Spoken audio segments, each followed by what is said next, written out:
Hi, and welcome to an overview of in-text citations using APA at Conestoga. Let's begin by making sure that we understand what an in-text citation is. In-text citations occur in the body of our writing.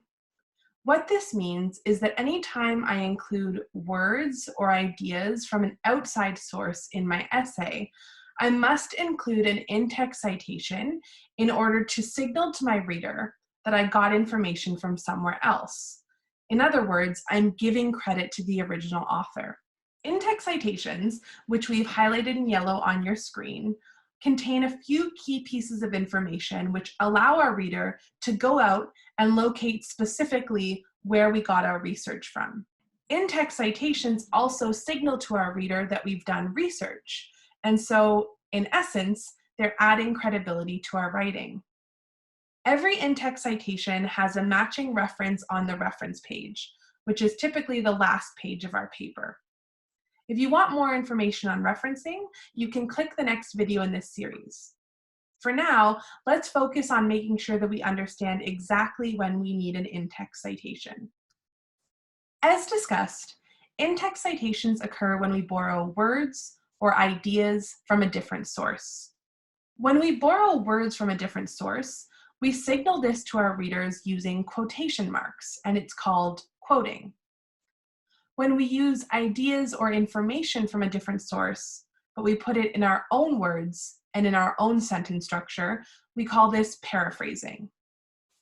Whether we choose to put research into our paper using quotations or paraphrasing, we must create an in-text citation. Regardless of whether or not we're using our own words, we're still borrowing an idea from a different source, and we need to give that source credit.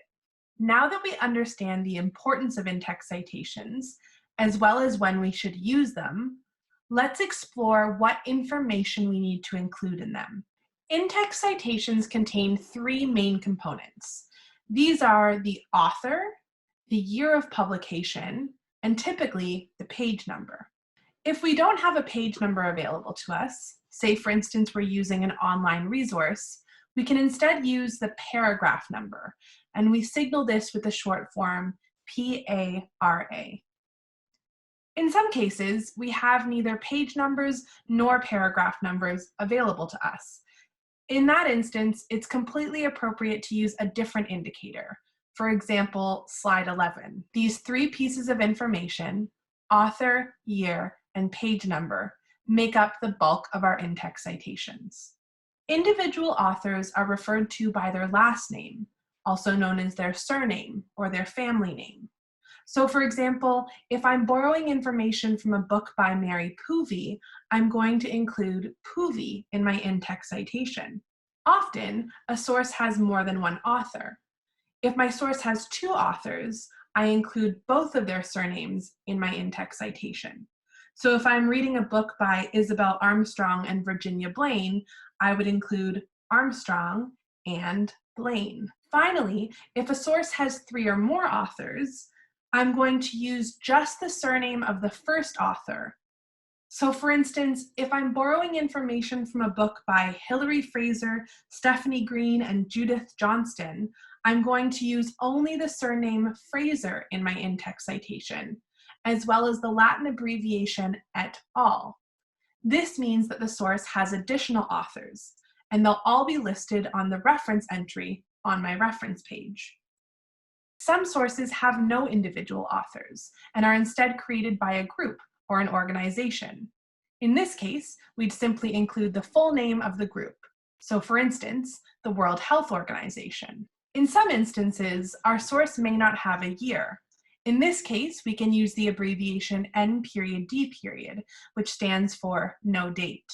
Now that we understand the different components of an in-text citation, let's explore how we can use them in our writing. There are two different ways we can use in-text citations in our papers.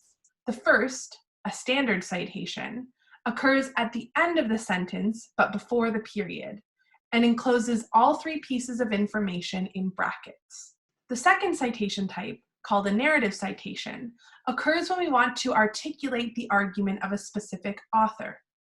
We would start the sentence off with the author's name, like the Registered Nurses Association of Ontario, and we would follow that name with the year of publication enclosed in brackets.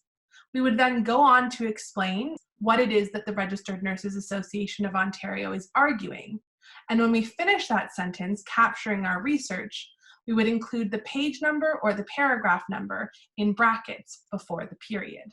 No matter how you choose to use in-text citations, it's important to remember that whenever you borrow information from another source, you must create one.